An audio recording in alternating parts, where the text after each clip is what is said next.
Hello guys, welcome to জ্ঞান বাক্স। আজকে আমাদের সেল চ্যাপ্টারের পার্ট 2। আজকে আমরা সেলের যে 3 এসেনশিয়াল পার্টস, সে যেমন cell membrane, cytoplasm and nucleus, এই তিনটের আমরা ডিসকাশন করব ইন এ ডিটেলড ম্যানার। আর একটা কোয়েশ্চেন আমি শর্টসে জিজ্ঞেস করেছিলাম, সেটারও answer Dev. Okay, so today will be the part 2 and there will be another video, part 3, which will be the last part of this chapter. Then we will proceed for question answers and further discussion points. Okay, so আমরা start করছি। তিনটে essential part কি সেলের তিনটে essential part হচ্ছে cell membrane, cytoplasm আর nucleus. এটা হচ্ছে সেলের মেন তিনটে পার্ট, ঠিক আছে। আর একটা সেলের মধ্যে এই তিনটেকে নিয়ে আর তার সঙ্গে যে একসঙ্গে লিভিং অর্গানেলসও থাকে, এই পুরো জিনিসটা মিলিয়ে একটা সেল তৈরি হয়, ঠিক আছে। তো ফার্স্ট আমরা আসছি সাইটোপ্লাজমের ডিসকাশন, সেল মেমব্রেনের ডিসকাশনের ওপরে। সেল মেমব্রেন দেখতে যে outer layer of the cell, animal সেলে আউটার মোস্ট লেয়ার হয়, অ্যান্ড প্লান্ট সেলের ক্ষেত্রে সেকেন্ড লেয়ারটা হয় সেল মেমব্রেনে, ঠিক আছে। সেল মেমব্রেনকে প্লাজমা মেমব্রেনও বলা হয়। সেল মেমব্রেন কিন্তু লিভিং হয়, নন লিভিং হয় না। Cell wall is non living, but cell membrane is living. Living membrane of the cell which has fine pores in it is called cell membrane. এটাকে as a definition এ পয়েন্টে add করে নিতে পারো যে living membrane which has fine pores. আর এটা হচ্ছে একটা semi permeable membrane. Semi permeable membrane মানে হচ্ছে সিলেক্টিভলি অ্যালাউ করে সাবস্টেন্সেসকে নিজেদের মধ্যে থেকে পাস করার জন্য। অ্যানিমাল সেলে first outer most layer cell membrane হওয়ার কারণে এই অ্যানিমাল সেল হয় সেমি পারমিয়েবল, যার জন্য সব সাবস্টেন্সেস অ্যানিমাল সেলে ঢুকতে পারে না, ঠিক আছে। তো এটা সিলেক্টিভলি সাবস্টেন্সকে অ্যালাউ করে ঢোকার জন্য। আর প্লান্ট সেলের ক্ষেত্রে এটা একটু ডিফারেন্ট হয়। আচ্ছা, এর মেন যদি ফাংশন তুমি কিছু মেনশন করতে চাও, then this is only the main function. Like if you say it like function it is selectively permeable, but it selectively allows substances to pass through it. এটা তুমি ওর মেন ফাংশন হিসেবে ধরতে পারো। ওকে, আমরা এবার যাব হচ্ছে একটু প্লান্ট সেলের ডিসকাশনের ওপরে। প্লান্ট সেলে কি থাকে? প্লান্ট সেলের আউটার মোস্ট সেলটাকে বলা হয় cell wall. Please don't label like this. আমি এখানে জাস্ট তোমাদেরকে বোঝানোর জন্য করলাম, but please don't label like this. আমি লেবলিং তোমাদেরকে বলেছি কীভাবে করাটা উচিত, which will give a very cleaner look to your diagram, to your drawing. আমি যেরকম টেকনিক্যালি অ্যানিমাল সেল আর প্লান্ট সেলের ক্ষেত্রে তোমাদের দেখিয়েছি যে please draw a line like this, and তারপরে যেই other than the nucleus part যেগুলো থাকবে সেগুলোকে রাইট হ্যান্ড সাইডে রাখবে। And nucleus as it is a major part of the cell, তাই জন্য ওটাকে লেফটে রাখবে। Nucleus is basically the brain of the cell, right? তো তাই জন্য ওটাকে লেফটে রাখবে অ্যান্ড বাকিগুলোকে রাইটে রাখবে, ঠিক আছে। এরকম একটা লাইন ড্র করে নেবে, তারপরে সেই লাইন বরাবর সবকটাকে টানবে আর সেই লাইন বরাবর লেবেলিংগুলোকে করবে। It gives a very clean and neat and clean look. যেহেতু আমি এই লাইনটা পেন দিয়ে করেছি, সেই জন্যে এই লাইনটা এখনও ভিজিবল, কিন্তু তোমরা পেন্সিল দিয়ে যখন করবে এই যে লাইনটা আমি ড্র করেছি এটা মুছে দেবে। আই নো টাইম কম থাকে and biology is always very lengthy, but তাও আমি বলবো যে kindly do it like this. So yes, তুমি যখনই কোনো জিনিস লিখতে যাবে, try to do a diagram like this. মানে এরকম একটা ছোট্ট একটা রাফ ডায়াগ্রাম, একদম বেসিক রাফ ডায়াগ্রাম। তাতে কি it adds a point, always it counts a point. তুমি যদি এরকম একটা রাফ ডায়াগ্রাম করে নাও না বায়োলজিতে, it always ads as a point, ঠিক আছে। So coming to our discussion, plant cell কি কন্টেন করে? It contains cell wall. Cell wall কিন্তু নন লিভিং হয়, ঠিক আছে। সেল মেমব্রেন যেরকম লিভিং হয় মেমব্রেন, সেল ওয়াল কিন্তু নন লিভিং হয় অ্যান্ড ওটা ফ্রিলি পারমিয়েবল হয়। So what is cell wall made up of? Cell wall is made up of cellulose. It gives rigidity and shape to the cell. you can consider this as the main function. Okay, যে it gives shape and rigidity to the cell. ওকে, আমি একটা total chart বানাবো যেটার মধ্যে তুমি দেখতে পাবে, যেটা লাস্ট পার্টে পাবে, যে প্রত্যেকটা সেল অর্গানেলে কি কি ফাংশনস। ফাইন। আর এটা ফ্রিলি পারমিয়েবল। সেল মেমব্রেন যেমন সিলেক্টিভলি অ্যালাউ করে ঢুকতে, সেল ওয়াল কিন্তু ফ্রিলি পারমিয়েবল হয়, ইট অ্যালাউজ অল সাবস্টেন্সেস। ঠিক আছে, কামিং টু সাইটোপ্লাজম। সাইটোপ্লাজমটা বেসিক্যালি কি, যেই ভেতরের লিকুইড পোর্শনটা থাকে না সেলের মধ্যে, তুমি যদি সব সেল অর্গানেলগুলোকে সরিয়ে দাও, মানে ধরো মাইটোকন্ড্রিয়া, তারপরে ধরো তুমি নিউক্লিয়াস সব কিছু যদি তুমি সরিয়ে দাও, সেলের মধ্যে যে লিকুইড পোর্শনটা শুধু পড়ে থাকছে, সেটাই হচ্ছে বেসিক্যালি তোমার সাইটোপ্লাজমের মেন, মানে যেটাকে বলে cytosol, the liquid portion.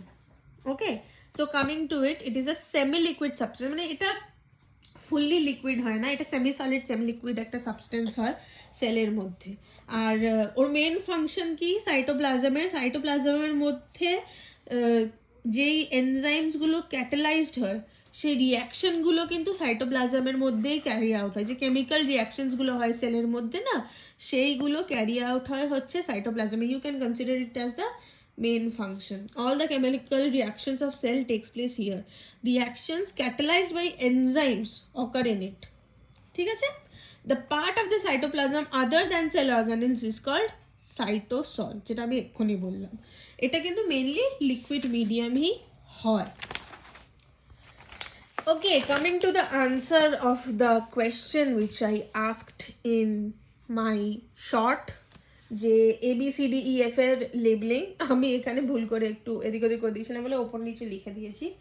But অনেক সময় তুমি দেখবে যে এরকম টাইপের কোয়েশ্চেন্স আসছে, যে এরকম করে লেবলিং দিয়ে দিল, যে লেবেল করো ABCD।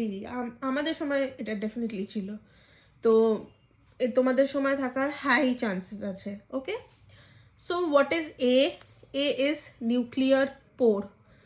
তুমি নিউক্লিয়ার মেমব্রেনের মাঝখানে ফাঁকাটা দেখতে পাচ্ছ, এই ফাঁকা এরিয়াটাকে বলে হচ্ছে, ইউ ক্যান সি, এই ফাঁকা এরিয়াটাকে বলে হচ্ছে নিউক্লিয়ার পোর। বি হচ্ছে তোমার নিউক্লিওলাস। ঠিক আছে, C is the chromatin network, যেটা দিয়ে ক্রোমোজোম তৈরি হয়, সেই ক্রোম্যাটিন নেটওয়ার্কটাকে বলা হচ্ছে সি, মানে সি লেবলিং করা আছে। ওকে, সরি সি, হ্যাঁ সি না ডি, আমি সি ডি না মনে হয় গন্ডগোল করে ফেলেছি এখানে, সরি সি ডি, হ্যাঁ সি। ঠিক আছে, বিকজ আমি এই অ্যারোর চোটে গন্ডগোল করে ফেলেছিলাম, সরি। ডি হচ্ছে যে লিকুইড সাবস্টেন্সটা আছে নিউক্লিয়াসের ভেতরে, সেটা হচ্ছে ডি, নিউক্লিওপ্লাজম। ওকে, যেরকম সাইটোপ্লাজম সেলের মধ্যে, সেরকম নিউক্লিয়াসের ভেতরে লিকুইড সাবস্টেন্সটাকে বলা হয় নিউক্লিওপ্লাজম। ই হচ্ছে তোমার নিউক্লিয়ার মেমব্রেন, যেই ডাবল লেয়ারটা নিউক্লিয়াসকে প্রোটেক্ট করছে, যেরকম সেলকে প্রোটেক্ট করছে সেল মেমব্রেন একটা ডাবল লেয়ার, সেরকম নিউক্লিয়াসকে একটা ডাবল লেয়ার প্রোটেক্ট করছে, সেটা হচ্ছে নিউক্লিয়ার মেমব্রেন। এফ হচ্ছে this whole thing is called as nucleus. Okay, nucleus কীরকম হয়, জেনারেলি স্পেরিক্যাল ইন শেপ। এটার লোকেশনটা হয় নিয়ারলি অ্যাট দ্য সেন্টার। আমি বলবো না যে ফুললি সেন্টারে থাকে, আমি সেটা কেউ বলতে পারবে না যে একদম সেন্টারে থাকে না, বাদিকে থাকে না ডান দিকে থাকে, এটা কেউ বলতে পারবে না। তো তুমি কি বলতে পারবে যেটা এত বছর ধরে পড়ে এসছো কোনো একটা জিনিস, তুমি তো একদম স্পেসিফিক্যালি এটা রাইট আর রং বলতে পারবে না। It is always 99.99% correct. So nearly center এ থাকে সাইটোপ্লাজমের nucleus. It is surrounded by a double layer nuclear membrane with a nuclear pores in it. এই যে ডটেড এগুলো দেখছো, ডটেড বলছি তো, এই যে ফাঁকা জায়গাগুলো দেখছো, এই ফাঁকা জায়গাগুলো নিউক্লিয়ার পোর। আর এই যে স্ট্রাকচারটা, এই ডাবল লেয়ারটা হচ্ছে nuclear membrane. Okay, it contains a semi-solid substance which is called nucleoplasm. ঠিক আছে, আর এই নিউক্লিওপ্লাজমের মধ্যে কি কি থাকে, নিউক্লিওপ্লাজমের মধ্যে থাকে নিউক্লিওলাই বা নিউক্লিওলাস, নিউক্লিওলাই হচ্ছে প্লুরালটা, আর ক্রোম্যাটিন নেটওয়ার্ক। ক্রোম্যাটিন নেটওয়ার্কের ডেফিনেশন যদি কেউ জিজ্ঞেস করে, ক্রোম্যাটিন নেটওয়ার্ক কি, ক্রোম্যাটিন নেটওয়ার্ক হচ্ছে chromatin fibres, basically chromatin fibres হচ্ছে the network of dark coloured fibres are is called chromatin fibres. Okay, this is the definition of chromatin fibres or chromatin network. ঠিক আছে, আর এই chromatin fibre condense হয়ে short thick ফাইবার্সের মধ্যে convert হয়, সেটাকে বলা হয় ক্রোমোজোমস। ঠিক আছে, ক্রোমোজোমে একটা ডিটেল স্ট্রাকচার আমি দেখে দিয়েছি, জেনারেলি এরকমই দেখতে হয় chromosome. Pardon for my drawing, আমি অত ভালো ড্র করি না, সো আমি একটা বেসিক জিনিস তোমাদেরকে দেখালাম। ঠিক আছে, this is generally it looks like a chromosome. এটার সঙ্গেই আস্তে আস্তে করে সেল ডিভিশন হয়, এটার সাথেই জয়েন করে মোর সেলস গ্রো করে সেল ডিভিশন হয়। So this is chromosome. Chromosome কি, ক্রোম্যাটিন ফাইবার্স কন্ডেন্স হয়, it converts into thick fibres called chromosomes. ঠিক আছে, ক্রোমোজোমস কিন্তু শুধু অ্যানিমাল সেলেই থাকে, সেন্ট্রোজোম, সেন্ট্রিওলস, ক্রোমোজোম। ঠিক আছে, এবার আসছি আমরা কিসের, সেল অর্গানেলসে। সেল অর্গানেলসের আমি ডেফিনিশন, স্ট্রাকচার, ফাংশনস ডিটেলে নেক্সট ভিডিওটা করব, বাট এখন আমি বেসিক ডেফিনেশন বলে দিচ্ছি। Definition of cell organelles হচ্ছে organelles are the cell organelles are the specialized membrane bound structures in a cell concerned with definite functions. প্রত্যেকটা যে সেল ভেতরে যে স্ট্রাকচারসগুলো তো আছে, যেগুলো মেমব্রেন বাউন্ড আছে আর সেটার একটা ডেফিনিট ফাংশন থাকে, সেগুলোকেই সেল অর্গানেলস বলছে। আর প্রোটোপ্লাজম কি, প্রোটোপ্লাজম মানে এই ধরো cytoplasm, nucleus, cell membrane, cell organelles সব কিছুকে কালেকটিভলি প্রোটোপ্লাজম বলা হয়। প্লান্ট সেলের ক্ষেত্রে এটা অনেক সময় প্রোটোপ্লাস্ট বলা হয়, but it is generally known as protoplasm. Excuse me. Plant সেলে সেল ওয়াল প্রেজেন্ট থাকে, এটা একটা মেজর ডিফারেন্স, হ্যাঁ, between plant cell and animal cell. যে প্লান্ট সেলে সেল ওয়াল প্রেজেন্ট থাকে, অ্যানিমাল সেলে সেন্ট্রোজোম বা সেন্ট্রিওলস প্রেজেন্ট থাকে। এই সব কিছু ডিটেইলড ফাংশনস, আমি যদিও কিছু কিছু ফাংশনস বলে দিয়েছি, এই সব কিছু ডিটেইলড ফাংশনস তোমাদেরকে আমি নেক্সট ভিডিওতে বলবো। আপাতত তোমাদেরকে বেসিক দুটো পার্ট আমি বলে দিচ্ছি, বেসিক না, I have discussed with you about the essential structures of a cell, cell organelles, and about plant cell, animal cell, RBC, WBC, ওদের স্ট্রাকচার, সেলের কি পড়ানো হবে কি না করানো হবে, নার্ভ সেলের structure, shape, everything I have explained it to you. If you have any doubt or any problem, you can comment down below in our video, and also you can mail us at, and you just write it here if you want, gyanbaksho@gmail.com.